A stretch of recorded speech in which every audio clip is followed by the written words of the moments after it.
We have another presentation, 2 bills, and we have Tracy Huggins from Denver Urban Renewal Authority here with us. Tracy, we haven't seen you for a while, so it's nice to see you again in person, and take it away. It is good to see you as well, and maybe Jeff, you could help me with the technology piece. Let's see. I think it's loaded up here. So as he is doing that, good afternoon, Madam Chair and members of council. It is very good to see you again. I am joined here this afternoon with my colleague Jeff Bader, and together he and I are going to present 2 related ordinances. The first is 220589, which is seeking approval of the 3015 East Colfax Urban Redevelopment Plan. And then in addition to that, it's Council Bill 0590, which is the companion cooperation agreement to that plan. And we have a great presentation ready to go if we can only figure out how to fire it. There it is.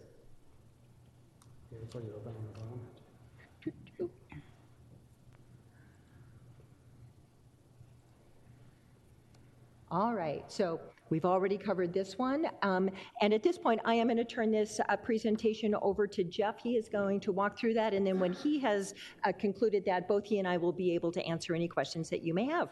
Jeff. Fantastic. Thank you, Tracy, and good afternoon, Committee Chair Black and the members of Council.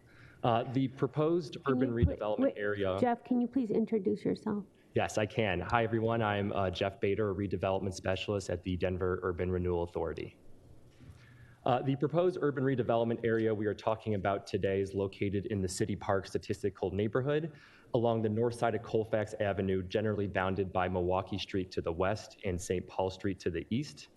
The urban redevelopment area is approximately 0.85 acres in size, a little less than an acre, and is comprised of 3 parcels. The owner of the property in the urban redevelopment area is a small local developer known as Inspire Colfax LLC, who purchased the property out of bankruptcy auction in 2016 and officially applied to us seeking financial assistance in April of 2019. Inspire Colfax, while being the owner, will also serve as the redeveloper of the project we are talking about today. The current uses within the proposed urban redevelopment area is the All-In Motel and its associated parking lot. And just want to note that the All-In Motel actually closed its doors to new patrons in March of this year. Additionally, the All-In Motel was listed on the National and State Register of Historic Places in July of 2020 due to its prominence along Colfax Avenue in the mid-20th century and the international aesthetic that still exists today. In the top right-hand corner of the slide, you will see a map of the boundaries of that urban redevelopment area. As you can see, it only includes the motel property owned by the redeveloper. Additionally, the proposed property and sales tax increment boundaries are coterminous with this boundary that you see. The redeveloper is proposing to rehabilitate the historic motel building and construct a new, smaller building on the southeastern portion of the site. The new building will be complementary in both scale as well as design of the historic motel. And the ultimate use for this project will be an 81-room independently operated hotel with a robust ground floor commercial component that includes a restaurant space on the ground floor of the rehabilitated motel building, a coffee shop on the ground floor of the new structure, a pool and lounge situated in between these 2 structures that will be open for use by the public via guest passes, and then affordable commercial space on the ground floor that will be designated for use by existing businesses on the corridor that are vulnerable to displacement or other community serving uses. While the developer is a small local developer, they have partnered with a hospitality management group based out of Austin, Texas, known as New Waterloo, who's demonstrated extensive experience managing hotels of this type and a portfolio of restaurants that are being proposed. The objectives of the 3015 East Colfax Urban Redevelopment Plan are to eliminate blight in the urban redevelopment area and renew and improve the character of the urban redevelopment area, encourage the reuse of existing buildings, including historic preservation and adaptive reuse, more effectively use underdeveloped land within the urban redevelopment area, promote a diverse, sustainable neighborhood economy, assist the city in cultivating complete and inclusive neighborhoods, encourage land use patterns where pedestrians are safe and welcome, improve the economy of the city by stabilizing and upgrading property values, and achieve goals as outlined in adopted city plans. The first set of objectives we want to walk through is really that of blight elimination. In June of 2020, a third-party analyst conducted a condition survey of the property in the urban redevelopment area to see what factors of blight were prevalent in the proposed urban redevelopment area boundary. That analyst found that there were 4 factors of blight prevalent: deteriorated or deteriorating structures, unsanitary or unsafe conditions, deterioration of site or other improvements, and substantial underutilization or vacancy of buildings, sites, or improvements. As the analysts provided evidence of these 4 factors of blight that were found in the urban redevelopment area, the minimum that is typically required to make a blight designation, we felt comfortable moving this project and plan through the urban renewal process. Here are some of the exhibits from the report that was drafted by that analyst, evidencing some of those factors of blight. As you can see, this is really a heavily blighted property, both in the interior and exterior of this motel building. And our ability to assist this project that we're proposing today will allow us to remediate these conditions that still exist. In addition to that fundamental objective of blight elimination, we look to accomplish several other public benefiting objectives. And in the case of this project, one of those would be historic preservation. When evaluating this project, we looked to several city-adopted plans for further guidance. Those plans were Comprehensive Plan 2040, the city's vision and guide for growth over the next 18 years, Blueprint Denver, the city's land use and transportation plan, and then the recently adopted East Central Area Plan, which provides more refined guidance for a 6-neighborhood area, including the City Park Statistical Neighborhood. In each of these plans, they demonstrate the importance of furthering historic preservation and incentivizing the adaptive reuse of existing buildings. As you can see, for the citywide plans, these priorities are fairly general, with goals related to the prioritizing the reuse of existing buildings, incentivizing the preservation of structures that contribute to a area's character. But as you move to more of the refined guidance from the East Central Area Plan, you'll see more specific recommendations, such as encouraging high-quality design and character preservation along Colfax, as well as the preservation of historic buildings with a mid-20th century design and the renovation of those buildings as needed to adaptively reuse them into popular shops, cafes, and co-working offices. We believe the project that's being proposed will address and further several of these goals by having the ability to rehabilitate and rejuvenate a deteriorated historic building and have the opportunity to really reestablish it into the fabric of Colfax Avenue. On this slide, you will see how the proposed project plan is really paying homage to that original design aesthetic of the All-In Motel. On the left is one of the original design documents for the All-In Motel, back then known as the Fountain Inn, and to the right are several renderings of the proposed project. As you can see, the original All-In Motel building is being renovated to really pay tribute to that original design, and the new complementary building will obviously complement it in design as well. This project will also look to further several goals related to economic revitalization. Again, looking at the applicable city plans for guidance, there are several goals related to creating quality infill development across the city that will help cultivate an active pedestrian environment through providing a mix of uses, amenities, and services for residents to use within their neighborhoods. Again, as you look towards the citywide plans, you see that these goals are fairly general. The encouragement of quality infill development that is consistent with the surrounding neighborhood, ensuring an active and pedestrian-friendly environment along the city's centers and corridors. But as you move to the East Central Area Plan and more of the refined guidance, you'll see specifics such as providing additional support to community-serving retail businesses and improving the development environment along Colfax, as well as cultivating a bustling Main Street feel with eclectic, engaging buildings that creates a welcoming and exciting environment along Colfax Avenue.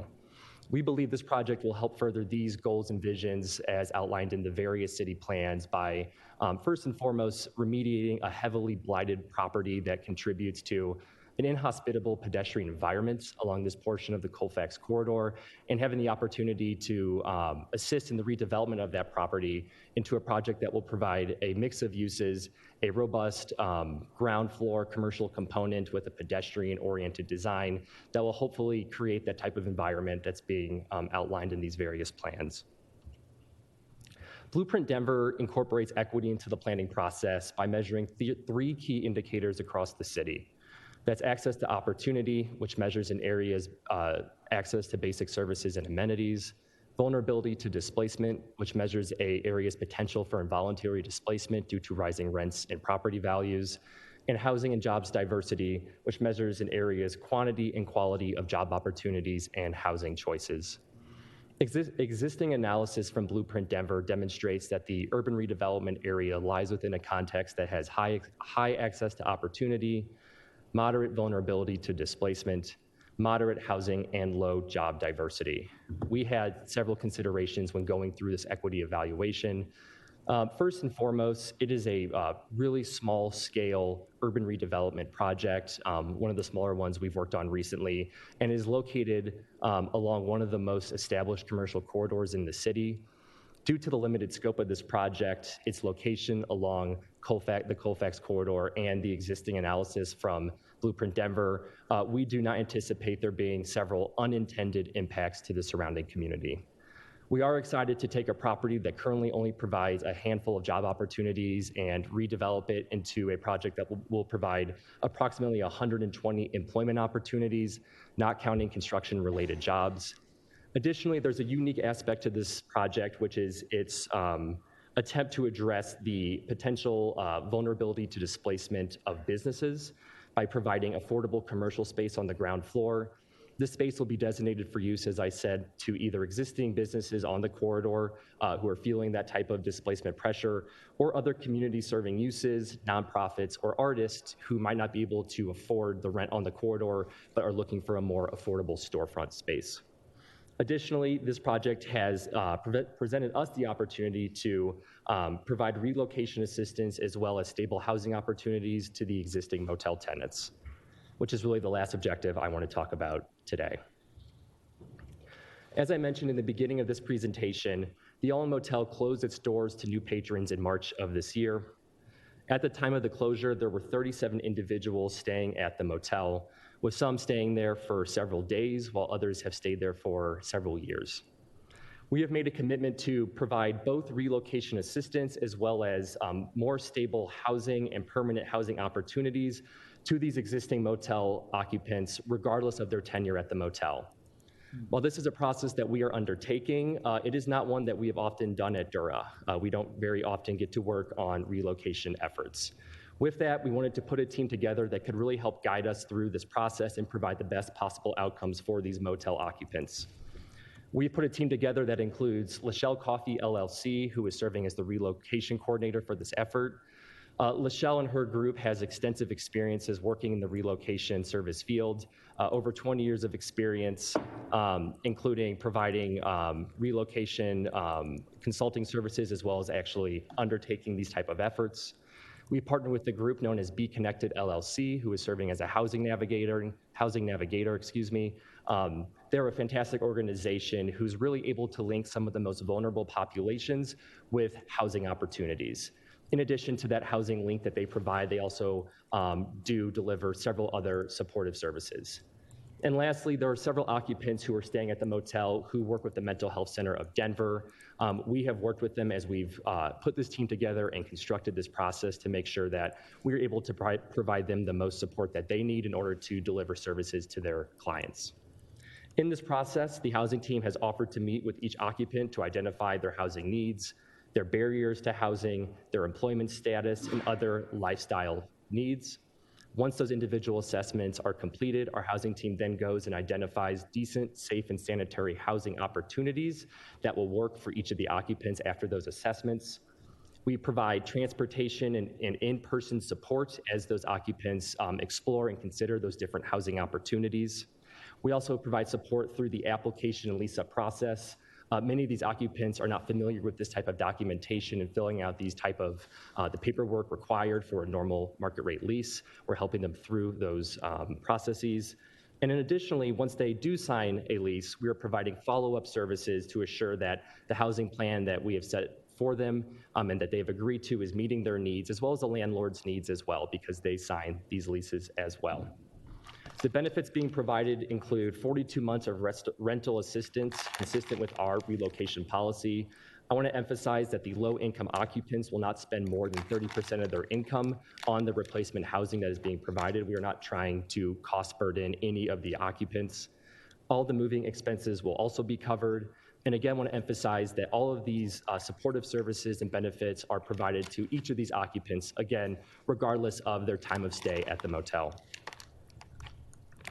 On this slide, you will see a snapshot of this process to date and where we are with this relocation and housing stability program. We have 9 who have secured stable housing, with several who have actually already signed a lease and moved into the replacement housing, and others who have had their application accepted and are waiting for that unit to just become available. We have 7 occupants who have found housing that works for them and meets their needs, and they are waiting for their application to be approved. We have 7 who are still working on identifying housing acceptable to them, and then 4 who require additional consideration due to some of these significant barriers to rehousing that they face. Additionally, there are 10 occupants who have been non-responsive to our attempts to notice and get in contact with them. I do want to emphasize that while they've been non-responsive, that doesn't mean we're done working with them. We are still actively trying to get in contact and notify them so that we are able to offer these services and benefits to them. So again, we believe this project will help deliver on all these objectives that we're looking to accomplish in this plan: the blight elimination, the historic preservation and economic revitalization aspects, as well as providing this housing stability to those existing motel tenants. In addition to the urban redevelopment plan, we're also bringing forward the cooperation agreement we're entering into between the city, which addresses our ability to collect and remit the property and sales tax increment that's generated and collected from this area. In addition, anytime we look to establish a property tax increment area, we have to enter into agreements with the city's other taxing entities. That would be the Urban Drainage and Flood Control District and Denver Public Schools. We have entered into those agreements, and they have determined that there is no adverse impact on their ability to provide services caused by this property tax increment area. And just for a snapshot of the upcoming schedule, obviously we are here in front of you all today with an anticipation of first reading of the urban redevelopment plan at City Council on June 6th, and then a public hearing on June 20th. And I believe the public resolution setting that public hearing has been approved. With that, thank you all for your time. Tracy and I are happy to answer any questions that you might have. Thank you, Jeff. Our first question is from Councilwoman Councilwoman CdeBaca. Thank you. I just had a question about the planning board vote. It was my understanding that this came forward with no recommendation. Thank you for that question. That is correct. So we took this to Planning Board in early May, and there were 5 members of Planning Board who were present at the meeting. And per their rules, as I'm understanding it, in order for there to be any formal action taken on any matter that is brought to their attention, it is not a matter of a majority of those present, but they have to have five yes votes in order to meet their overall quorum. So there were, the final vote on that was 4-1, with 4 members recommending that the plan be found in conformance, the urban renewal plan be found in conformance with the other adopted plans, and 1 council member or planning board member not making that same conclusion. So that is correct. They were not able to make a formal recommendation. They will be providing a full report to council for you to be able to understand the deliberation that occurred. Under the urban renewal statute, there is not a requirement that a formal recommendation be made by planning board. Obviously, we'd like for that to always be the case, but city council, even absent a formal recommendation from planning board, will be able to hear this and consider it at the public hearing. Have we ever had an urban renewal plan that did not come forward without a recommendation from planning board? I can't say if that has ever happened in my tenure at DURA. We have not had that experience, no. And can you tell us a little bit about the no vote on planning board? Sure, happy to do that, because I think it's really important, and it really goes to much of the conversation that we have had internal to DURA, with the developer, with other city departments, with community groups, and now with planning board and also with you. And that is the charge of planning board is to find again that the urban renewal plan is in conformance with and furthers the goals and objectives of other city adopted plans. And so there was clear recognition that the project itself, but where it's the historic preservation, the adaptive reuse, the reactivation of the property, all of that was very, very much consistent with the objectives of these adopted plans. The challenge comes when we start looking at what is happening from the occupants of the motel currently and how they are being, their lives are being affected as a result of that. And recognizing the clear intention of Blueprint Denver in particular to minimize any type of displacement. It was that understanding that a project is going to cause there to be displacement that this planning board member said, yes, but gosh, I can't get there on this second piece. A lot of dialogue with planning board to recognize that it's not this project that is causing the displacement. The property has closed. This developer purchased the property for purposes of not continuing it to be used as it had been previously, but instead a different type of revitalization. But it was that concern about the impact that moving forward, that the hotel closing and then the moving forward of this project would have on those current occupants that caused that planning board member to vote as she did. And that's a very consistent issue that I've heard overwhelmingly in the community. Folks are not just concerned about the current displacement of the current residents, but the gap that it leaves in a critical area of town for motel vouchers. And so I didn't hear in this presentation, but I heard in past presentations that the people being moved are being moved to another city. Is that accurate? That is not accurate just as a straight up statement, and certainly we can provide additional information as it becomes made available to us about what the actual relocation circumstances are. I will tell you, based on the information that we have available to us now as we were preparing this, the majority, there's only one that comes to mind, the majority of those who have already found replacement housing are in Denver. Mm-hmm. There is one that I want to say is Federal Heights, is in Denver. There's one in Aurora, I believe. Okay. But for the most part, those that have already been able to secure housing, they are staying in Denver. And how about the operator? So I understand that it was a different operator, not the owner, who was in the contract with the city for the motel vouchers. Is that correct? Ooh, I'm not the right person to ask that question. Who is? Because I'm curious about where that operator is going and where those motel vouchers will now be usable. Sure, I believe we have the developer of the project, Brian Torber. He may be able to answer that question for you, Councilwoman. Yeah, Can you hear me? Yeah.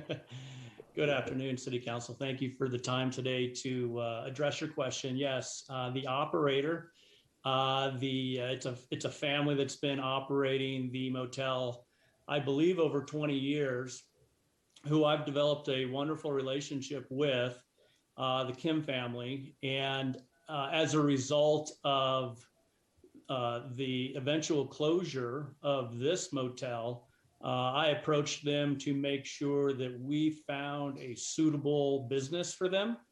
So I purchased a motel at their recommendation and have offered them the contract to manage it, which they accepted, and they're thrilled to death. They're going to be managing another motel very similar further west on Colfax.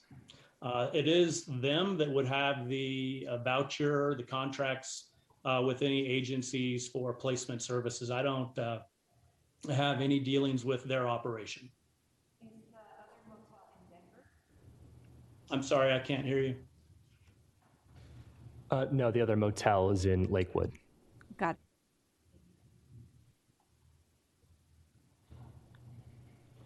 it.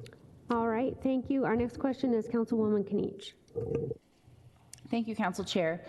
I just wanted to first clarify the project scope. So it is just redevelopment of the historic hotel.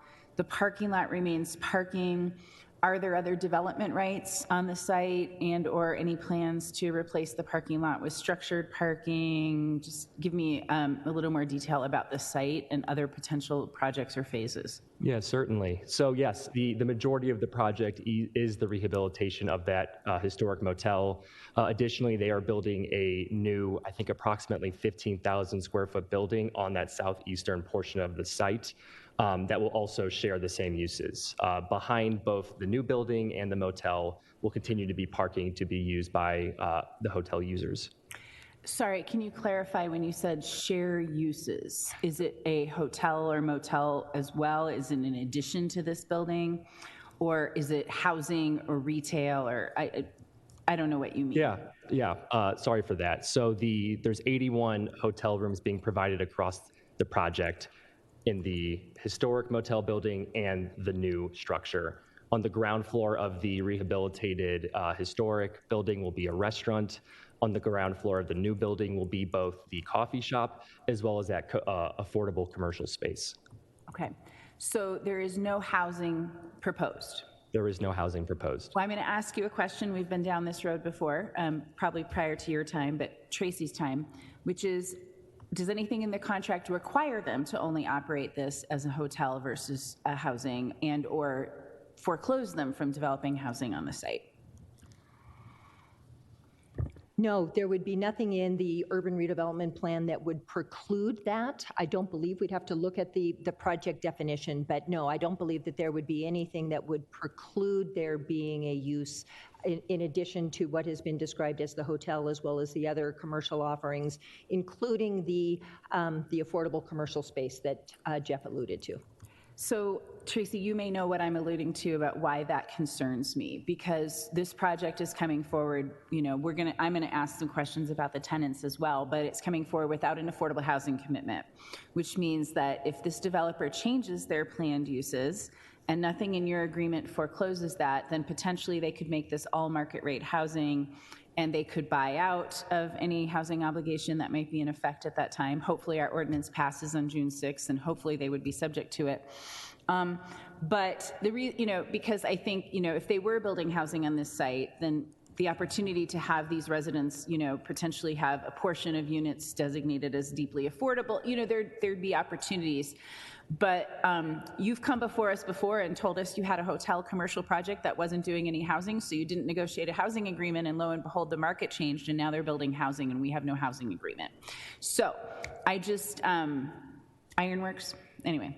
You saw that expression because I'm not familiar with the project that you might be It's also in to. Council District 9, I believe. So anyway, we maybe need to follow up offline on that. So I guess here's the question. Why doesn't the agreement guarantee that this is a hotel and says if you're going to put housing on this site, you have to come back and talk to us? Why doesn't it have that contingency written into it? That would not typically be something that would be in the urban renewal plan. The urban renewal plan defines the project. Certainly in the redevelopment agreement, that type of limitation can be put in place, and in fact, to the extent they don't deliver on the project that they have agreed under a redevelopment agreement with us to do, we would not provide any continuing financial assistance.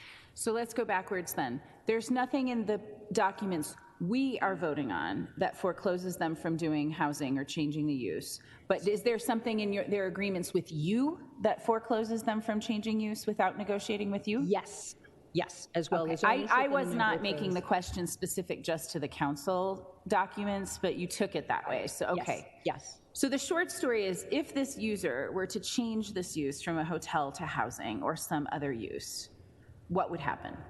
They would no longer be eligible for assistance from DURA because that would not be consistent with the project as defined either in the plan or in our agreements. They would, I believe this, I'm going to get quickly out of my realm, and I'm looking at the representative from the planning department who was there. They would have to go through whatever other regulatory processes would be necessary in order to change the use from what it is currently to something else. Okay. So I have a couple more questions about the tenants. So in terms of, are they tenants, actually? That's my first question. What is the status of these residents? Councilwoman, I wish I could give you a really clear answer to that, but it is one that I don't have a really clear answer to, and that even goes to DURA's roles and responsibilities as far as helping to provide assistance. So under the urban renewal statute, any business or resident who is displaced as a result of a project is, we are required to provide relocation assistance to. We don't even have a project yet. We are working to get to a project, but we recognized very early on that consistent with the Urban Renewal Authority policies and objectives, as well as consistent with what the city is looking to do, we have a collective responsibility to make sure that the persons who are using the motel, and I really don't have a better way to describe them other than that, as far as, are they a resident, are they a tenant? They have not month to month, they have week to week frequently payment arrangements, but we set all of that aside and said there are people who are occupying this property, and as of the day that that property no longer accepts new occupants, we are going to work to help them address much improved and more sustainable housing options, and that's the approach that we have taken. I'm dismayed, as I'm sure you are, by the high rate of, 1 out of 4 of these residents haven't responded to inquiries. I guess one of the questions I have is, in setting aside conflicts of interest, these residents may have legal rights and questions that they don't understand, and it may not be in the interests of the owner of this motel to advise them of those, but has anyone, I see Angie Nelson is here with Host. I don't know if you're here for this project or just the next one. So do you have anything to add on this particular property that Host is aware of or been involved in from a tenant's rights perspective that may be separate from the DURA branch? I mean, we have different roles in the city sometimes. So Angie, if the answer is no, it's okay, but I just wanted to ask. And actually, I believe we also have Lachelle Coffey available, who is the lead relocation consultant that we have been working with, who it's really tough on a slide to figure out how to capture that section, and so would also welcome the opportunity for her to describe more fully what her process has been and provide any additional context for those 10 people. Great. Is it okay if we hear from Angie first and then we can go to Lachelle? And then I was going to let you know that she was online. Thank you. Go ahead, Angie. Yep. So Angie Nelson, Department of Housing Stability. I think, Councilman Kniech, that any information around relocation or tenants' rights, I would need to get with the rest of the department to understand what's been discussed or worked on there. In general, when we talk about folks who are receiving assistance, like a voucher, in order to stay in a hotel, they're generally classified as sheltered guests rather than as, or temporary guests, rather than as tenants or as having tenancy rights. That's across the board with our protective action hotels, our activated respite sites, and other non-congregate shelters within hotels. But there may be other nuances related to folks who have been paying to stay in the rooms for extended amounts of time, so would need to get back to you on that. Okay. Well, I'm happy. I'm happy to hear from Lachelle, and I once we know she's in, because I know when you're transferring, you can't hear the question. I'll repeat the question for her. Okay. So can you bring Lachelle Coffey into the meeting, please?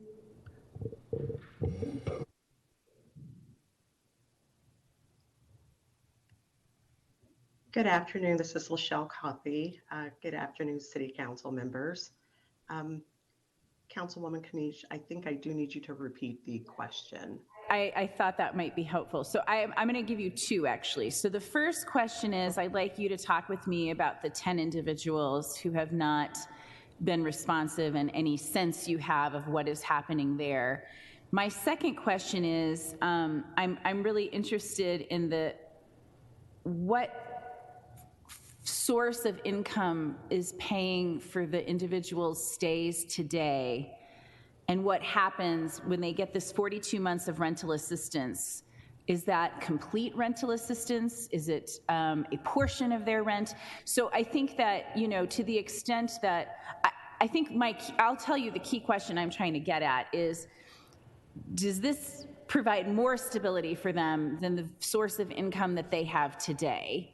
And more housing stability. It's certainly substandard housing regardless. So, the quality of the housing will improve, but what about the stability? So that's the question I'm trying to get at. And to do that, I need to understand what source of income is paying for their stay today, how secure that is, compared to how much of the rent this 42 months of rental assistance is providing.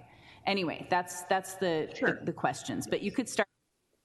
Okay, excellent. So I'll first just answer your first question regarding the unresponsive occupants. I believe we had 10 occupants as of April 30th that had not been responsive. 2 of those 10 have since moved from the All-In Motel and were in place or in occupancy at the All-In Motel since February of this year, February 2022, with the intent that it was the intent of it just being temporary short-term housing. We've since heard from 3 occupants out of those 10 that were non-responsive, and still haven't heard from, that gives me up to 2, 3. We're still waiting to hear back from 5 unresponsive occupants. So as Jeff Bader previously stated, 30% of the occupants' income is designated or determines their financial means for housing. And a lot of those folks are paying currently at All-In Motel above that 30% financial means. So most of the occupants, I would say 90% of the occupants that are, I don't want to say residents of the All-In Motel, they were there with the intent that it was to be temporary short-term housing. 90% of those occupants are employed and work and are living paycheck to paycheck. And we're looking for, or see this as a blessing in disguise, that they have the opportunity to receive financial assistance to help with completing applications or security deposits in place, and being placed into more sustainable, suitable housing. The program, as it stands right now, it's for 42 months of financial assistance through a rental assistant payment program. But what they are currently being placed in, the housing and the monthly rents are less than what they're actually paying at the All-In Motel. So they're receiving that assistance, where we're working with housing navigation, landlords in the community. And I will answer a question that was posed earlier. All occupants have been placed within Denver County. Those that have been currently placed have been placed within Denver County, and with the exception of 1 occupant that elected to move in a unit that's in Federal Heights, majority of those occupants are being placed within a 5-mile radius in close proximity to the All-In Motel. So, and we're finding that those rents that we're able to secure for the occupants are averaging at about $200 less than what they're currently paying at the All-In Motel. Text, if you can just add one final detail. You went really quickly over the 42 months of rental assistance being based on their income. I'm sorry, can you explain to me more explicitly? How much rental assistance are they getting? Are they getting the gap between what they were paying and what, just, I need to know the math of how much quantity of rental assistance each individual is. Is it a percentage? I just need more math on that. Sure. So after an individual assessment, we're able to determine each occupant's financial means, meaning how much is their monthly income, annual income. We're applying a formula of 30% of that income for housing, and they're being paid the difference through that rental assistant program, 30% of their financial means and the actual cost to lease a replacement dwelling, including utilities. So for example, if we had an occupant that was replaced into a unit that on average, the monthly rent was $1,100 plus $100 for utilities, we were taking the difference of, just kind of using a number, $600 and the difference of the $1,200.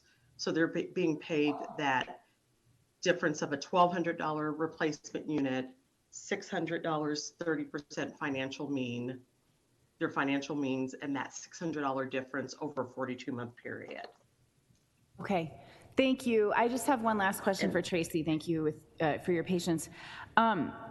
So for me personally, this is the standard for ever considering supporting this would be 100% success, which is zero displacement. I just can't support the use of our taxpayer dollars for any form of displacement of someone. And so I want to just ask you, what is DURA's expectation, and is there a scenario by which this project proceeds with 5 people being unresolved? I mean, some of these folks are in process, but they have, 7 of them have not found a unit yet, et cetera. So I just want to ask what your standard is and whether this project would proceed with any of these cases being unresolved.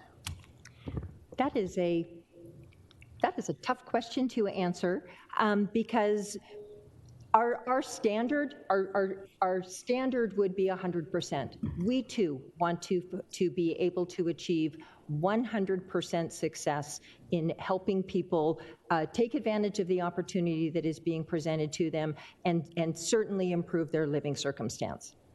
That being said, this is not a program where we can make people participate. And so to the extent, just as Lachelle described, that there was someone who just happened to be at the motel and became eligible and said, I just happen to be here. I am not looking to participate with you. I'm going to do my own thing. That is their choice. And that would, though, have the outcome of taking us from 100% to less than 100%. We think collectively that the objectives that we are trying to achieve on this project really are important to the people who were living there that we are assisting, to the neighbors and the businesses surrounding this, the advancing of a number of objectives that we've already articulated. Would we like to be able to have 100% success? Most certainly. Are we going to do everything we can for as long as we can to achieve that? Yes, we are. And if we are not able, though, to get to 100%, we would not move forward with the project for all of the other reasons that we think it is a very good and important project.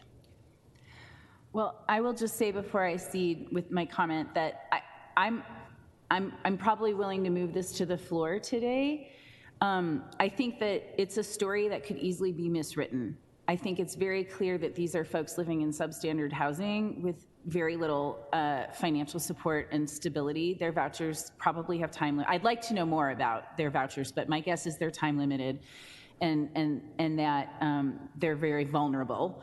And I would say that 42 months is just shy. It's 3.5 years. 3.5 years of rental assistance to pay to have more stable housing. So I don't think this is a simple story. That said, I will not be able to vote for this on the floor if a scenario is that an individual is removed from their unit in an eviction-like proceeding. I understand they may not have tenancy rights, but in that type of a proceeding, who is, if someone is like, hey, I'm in town because I'm doing a 6-month construction job and then I'm moving and I don't need your help, that's one thing. But I will just say, if you're not at 100%, you're not spending enough resources talking to those residents, and more, it's incumbent upon this project to demonstrate. So I may not be able to support this on the floor if that's a possible scenario. And so I say this because I can see this easily being described as something simpler than it is, but it does have risk, and I'm not interested in taking on any of that risk with public dollars, which is what these are.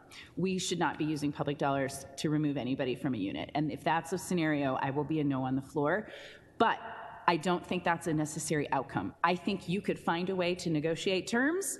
I think you can find a way to get those resources flowing and to get to that 100% potentially before a floor vote. You have a notice period coming for the hearing and all of that stuff. So, I think there's a possibility, but it may just take a little more than what is happening now. So thank you. Thank you, Councilwoman Kniech. We have Councilwoman CdeBaca back up. Thank you. I have a couple of questions, and it might require Angie Nelson. So I think a couple of things are being confused here. So the city had a contract with All In Motel for the motel vouchers, correct?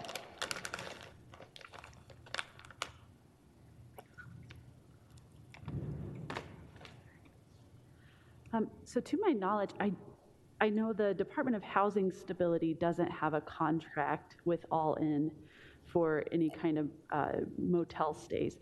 What I believe is happening is the Denver Police Department at times will pay for a short-term motel stay for folks experiencing homelessness and has used the All In for that. So they put it on a P card and purchase a couple of nights of hotel stay, but we don't have a host contract with All In. It wouldn't be with All In. It would be with the operator, and I can't think of their name right now. Can you get us information on that? Because there are hotel vouchers that are being used at this location. But not from host. So we have... Wherever they're coming from. Sure. Can somebody figure that out? We can look into it. And then there's the separate group who are the long-term guests, the extended stay guests, correct? That is sorry, if I may. There really is a spectrum, Councilwoman, of those who are there using vouchers, which is a very small number of certainly of the 37 that were there.